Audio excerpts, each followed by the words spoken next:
You're tuned into Inside Lowell. Inside Lowell podcast brought to you in part by Washington Savings Bank, serving the greater Lowell community for over 130 years. Make the switch now to Washington Savings Bank. Reverie 73, Lowell's #1 cannabis shop. Elevate your cannabis experience at Reverie 73. Hafner's, heating and cooling homes and businesses for nearly a century. Hafner's, it kicks. And by Boston North Company, restaurant and retail solutions for your business. That's Boston North. And now, time for another Inside Lowell podcast. Inside Lowell. If Lowell is your home, this is your place. Alrighty, welcome back everybody to another Inside Lowell podcast coming to you from the Inside Lowell studios here in downtown Lowell. I am your host, Teddy Panos, and today we're going to offer you an inside view at the newest candidate in the Lowell City Council race. A new name in the Lowell political arena, but a familiar name in Lowell and a familiar name in a different political arena. We're going to get into all of that as we introduce you to him. But thank you again, everybody, for joining us here. And thank you to all of our sponsors for helping make this podcast, all of our podcasts at Inside Lowell, and all of Inside Lowell possible as well. We'll tell you a little bit more about some of them in a few minutes, and you heard a little bit about them in our new fancy production value intro there. We're trying. I'm an old man. Production, technology, it's not for me. But you know what it is for me? I love good political talk. I like talking to new people, meeting new people, people who want to serve our community, make a difference in our community. And one such gentleman is joining us here in studios right now. He is Virak Uy, a candidate who pulled papers late last week, I believe, to run for Lowell City Council as an at-large citywide candidate.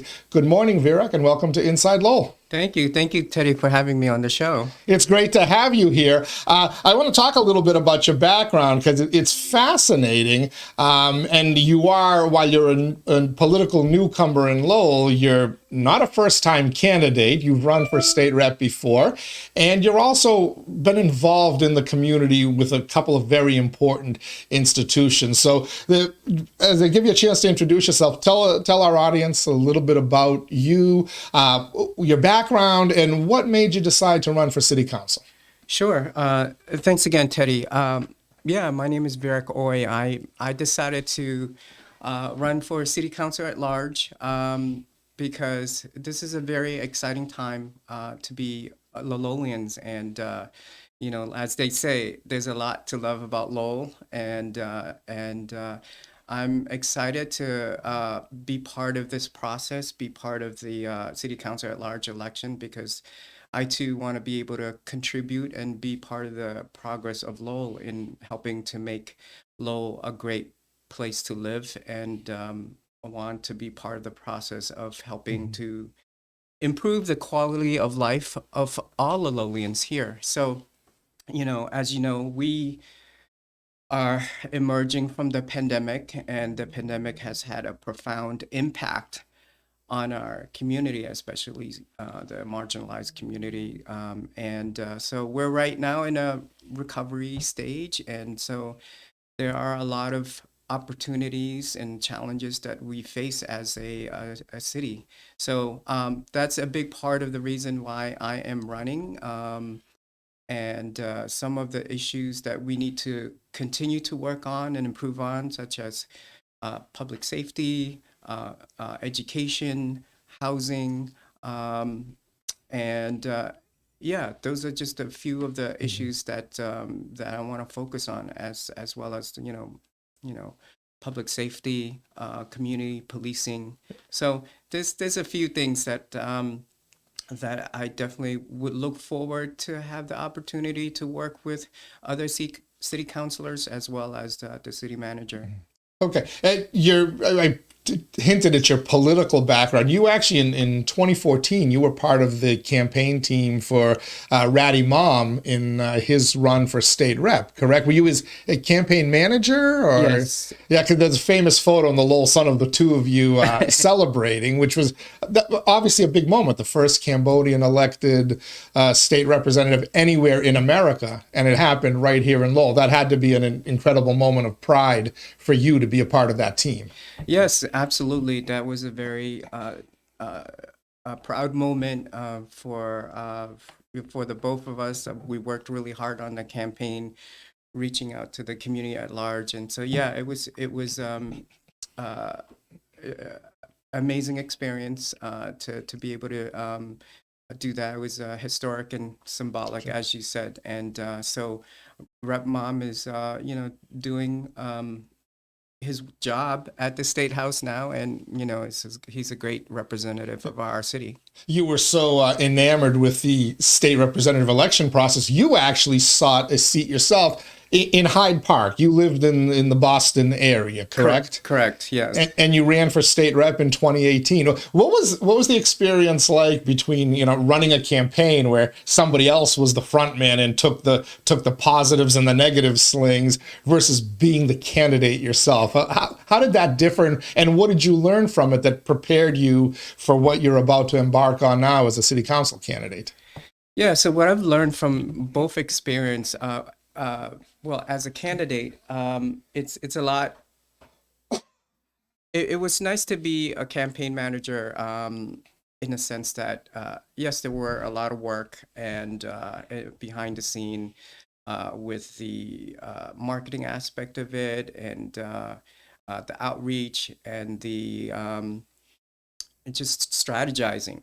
But as a candidate, I feel like it's a lot more work because, both my experience running for state rep as well as now, and this is the part where I love the most, is being out there, meeting the constituents, meeting with the resident, and hearing about their concerns and issues. So it takes a lot of time, and but that's the most rewarding and informative experience as a candidate that you can have, just being out there and really connecting and talking to our constituents. So you had Lowell connections. You been the chairman of the board or president of the board at the CMAA, Cambodian Mutual Assistance Association, and you work at Middlesex Community College as well as kind of a liaison for Asian American students.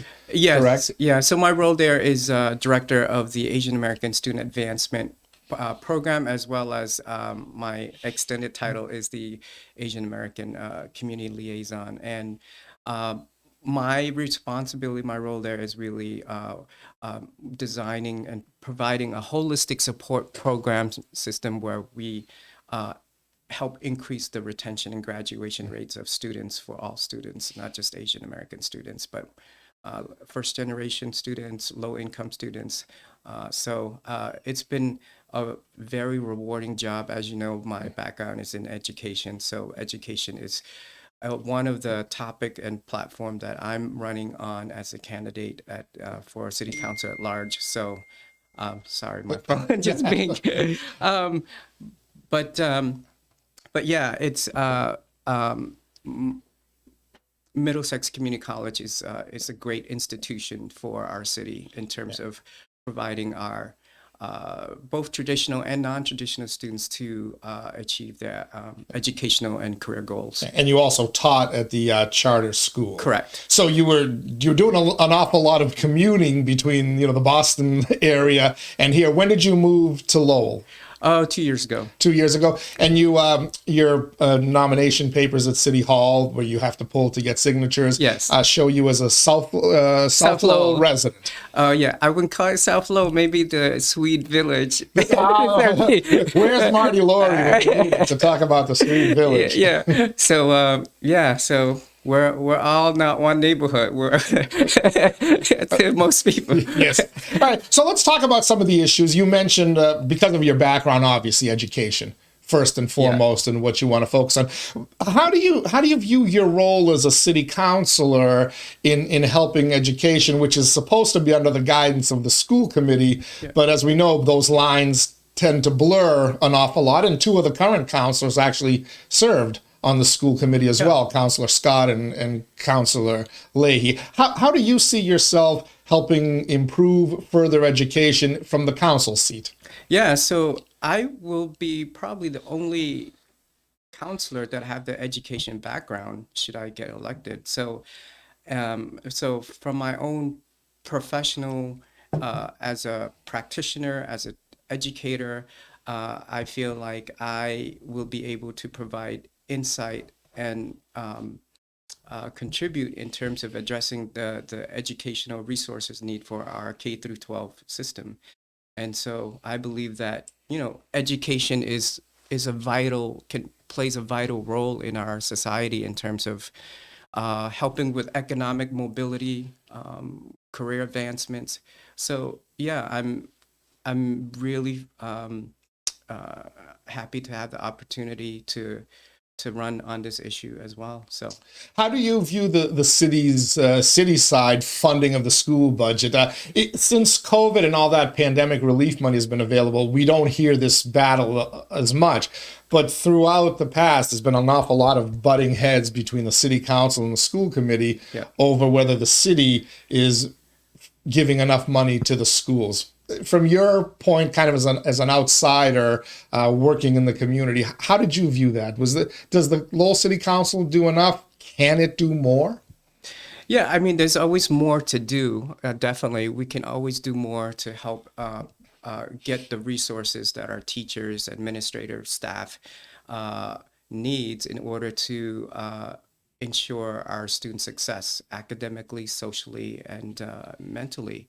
I know that, especially with the inclusion classrooms, there's a need for a lot of support there in terms of meeting the needs of students that have different learning levels, right? So teachers are challenged with not just teaching to one set of students, but students with different levels, different needs, different accommodations. So we definitely, need more resources to give funding resources to school in order to make our education system a better experience and to ensure success for all learners. All right, you are watching an Inside Lowell podcast with City Council at Large, City Council candidate Virak Uy. We're going to continue our discussion, hone in a little bit more on some of the things he's brought up early in this discussion. Just want to take a quick moment to thank all of our sponsors for making this podcast, all of our podcasts, and all of Inside Lowell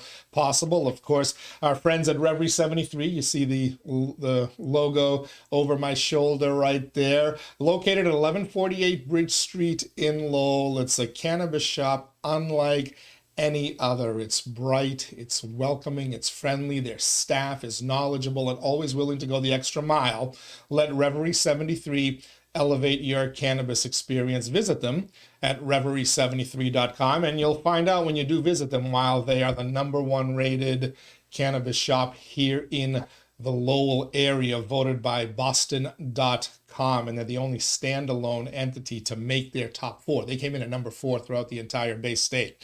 So congratulations to Reverie 73. The other logo you see over my shoulders, Hafner's, it kicks, they kick. They offer a number of services for you, even in the summertime. Propane for your grills, propane to help heat your swimming pools, your vehicles, right? You need to gas up to go on that family drive or family vacation to the beach or farther away. They've got Hafner's gas stations all over Lowell, all over the greater Lowell region. Car washes to keep that car looking clean and spiffy as well. Hafner's It Kicks. Call 866-IT-KICKS to learn more or visit hafners.com. Thank you as well to our friends at Washington Savings Bank, branches in Lowell and in Dracut. Washington Savings excels in knowing their customers and their communities. So if you're looking to switch banks, make the switch right now to Washington Savings Bank, and they'll give you $300 simply for opening a new account and getting the requisite $1,000 worth of direct deposits put in there. That's pretty easy to do. Direct deposit paychecks, direct deposit Social Security checks. You get $1,000 into that account within 30 days. They give you $300, a 30% return on your money. Can't beat that, folks. Learn more online at WashingtonSavings.com. Washington Savings Bank, serving Greater Lowell for over 130 years. And last but certainly not least, our friends at Boston North Company, retail restaurant solutions for your business. They offer credit card processing, paper supplies and goods. They offer digital signage, ATMs, and they've just debuted a brand new phone system that will make your life as a business owner, business manager, a hell of a lot easier. Learn more online at bostonnorthcompany.com. Boston North, locally owned and operated. And we return, of course, to Virak Uy, candidate for Lowell City Council. You mentioned public safety a couple of times in that in our initial discussion. We just, ironically, about an hour and a half before you came in to record this, we recorded a podcast with the new police superintendent of Lowell, Greg Hudon. And he talked about some of his focus is going to be on getting back to more community policing and more visibility. And he talked about the challenges that creates as well. From your vantage point, the job the Lowell Police Department does, are they a source of pride for our community? And what can you do as a counselor to help make their jobs easier? Yeah, I think we've made some progress in terms of what you had mentioned, community policing. I think that's the key in order to establishing trust with our constituents, our resident. I think the more visibility that we see our police officer on the street, not just during the high school dismissal time in downtown, but just being able to walk around and connect with our resident, you build relationships and trust. So all this started with former city manager Eileen Donahue. I think she's initiated some of those work. And so I like to see that continuing and scaling it up because I feel given the police reform in the past 5 years with George Floyd and what's happening nationally, I feel like more than ever before, I think community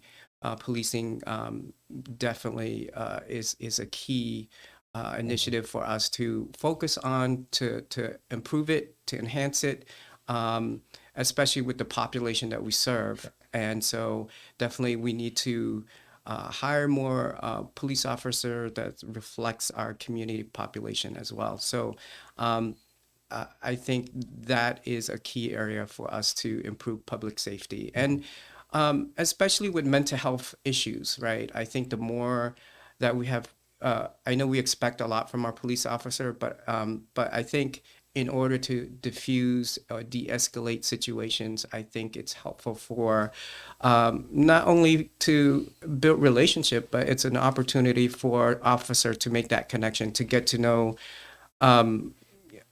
cast of characters that they may come on a regular basis, and that goes a long way. So because our officer did take an oath to protect and serve, not just putting people away. I think you're going to want to watch that podcast when you get a chance, because we focused on a lot of that stuff. Let's talk about the budget. We're in the middle of the budget process as well. On Tuesday, June 20th, the City Council will vote to approve the budget, what they're going to cut out. Will they pass it as is, or will they vote to make changes? One of the things in that, ironically, and we talked about that with Superintendent Hudon as well, was the creation of a new deputy police superintendent position, which is meeting a little bit of opposition, but I think it'll probably go through. But overall, the budget, residents, you hear a lot of residents say, hey, listen, we had a 5.5% tax increase last year. This one proposes a 3.5% increase, and you also have the double whammy of home values continue to go up, which means your assessed values goes up. So the taxpayers are starting to feel it, and naturally, people always complain about paying taxes anyway. How do you view the way the city has handled the budget? Have you had a chance to delve into this budget a little bit, and just kind of your general thoughts on that and increasing the tax rate to provide some of the services that you've highlighted and other councilors will highlight as part of their existence on the council. Yeah, I'm glad you brought up the issue of tax increase. I feel like with the 3.5% increase I feel like it seems like to be a trend in terms of whenever we get into a situation where we have to address certain overages and things like that. My concern is we need to take a closer look, and I'm looking forward to having the opportunity to work with other city councilors and the city manager in terms of, making sure that we are transparent and making sure that we're managing the budget and spending appropriately because as a resident and as many other constituents, we don't want to see our property tax continuously going up and there's also other fees already in terms of like waste management, garbage. I don't want to have to pay for like those purple bags every time my trash is a little bit overfilled. Come on, that's kind of ridiculous. But or check with my neighbor. Hey, is your barrel full? Can I put my trash in there? Otherwise, it's frustrating. I mean, there's as a city this size, I think we should be able to look at our budget and manage it in a way that from a waste management, trash collection standpoint, these are the things that are basic, but it's necessary in order to improve the quality of life for our Lowellians. And I think it's I know that I'm glad that the Lowell High School renovation continues to be in progress, and so it's my hope that we just keep it on track, and we have that overage there. But those issues, I think that require some revisit in terms of what we could have done better in order to hedge ourselves from these type of situation where it went from 17 million to $38 million in steals. And but fortunately, Ed Kennedy is able to work on some legislative initiatives that would help bring funding to help offset those overages. But it's those type of things like that I'm looking forward to, hoping to help address and look at it closely to make sure that we look at spending and budgeting more closely and properly. So you just touched on stuff that I've been talking about an awful lot in my media career, and I used to talk about this in the radio a lot, and I would always challenge citizens because they'd always complain about increase. I pay more for this than I use. I pay more. Nobody wants to pay more. I'm one of them. Yep. Yet the cost of providing services only goes up. Payroll only goes up. So you're kind of faced with a hard choice. Either you have to make real cuts to services, which means cutting payroll. Payroll is 75 to 80% of any budget, right, pretty much, if you really look at it. And this is where it gets true. They say, well, don't cut this because I like my recycling, or I like my yard waste removed every week in the fall and in the spring. But you could save a ton of money by changing things. But nobody ever wants to change service. They want the same level of service, but they don't want to pay more money. As a counselor, you've got to deal with that because you're going to bring motions that are going to require spending more money. Right? Your constituents will reach out. They have priorities. You'll talk about those priorities, and that involves more money. I'd be curious, like when that time comes, how do you kind of balance that, like those realities? How do you tell people, this is going to cost you? Yep. We can do this, and it's a great idea, but it's going to cost you. Versus, either like, well, just spend whatever we need, or don't spend anything. How will your mindset approach these issues? Yeah, I mean, obviously we can never get 100% of what we want in life, right? Or in anything. And I think the key is to really take a deep dive in looking at our budget closely, right? Let's have an audit. Where are the areas where we can cut, or where are the areas that we need to prioritize, where we need to improve? And I completely understand more resources, more service requires, where's the funding coming from? So it's a challenge. So in order to carry out the initiatives, programs that our city councilor are asking the city manager to implement or place, it's a challenge. But I think um, it requires creative thinking, innovation, and leveraging on resources. And so in order to make that happen, we really need to take a close look at the budget and where it's at. Do you have a political role model? Is there some politician that you look up to or have looked up to in your life as you'd like to emulate or you admired? Um, I I like Governor Baker a lot. I think he's done a good job during his governorship. So, yeah. Is there, on a local level, is there a city councilor that you like to emulate? I um I'm I like a lot of the counselors. Can you name your favorite son or your favorite child? Yeah. No, I think most of these counselor are trailblazer. They've contributed a great deal to our city, and I like Bill Samaras a lot. I think he's done a great job, as a headmaster of Lowell High, also as mayor, and so his legacy and his experience and his contribution to the city of Lowell is tremendous. So, yeah. So as you embark on your campaign, you're about to start getting out there. If you haven't already, knocking doors, meeting people. Have you set up your Facebook page, your other social media, your campaign page? Have you set any of that up yet? How do people find out more about you? How do they learn about you, where you stand on the issues? Besides watching this podcast, of course, right? Yeah. I am in the process of forming my social media team and just my whole campaign team in general. We are hoping to launch our social media website within the next week or so.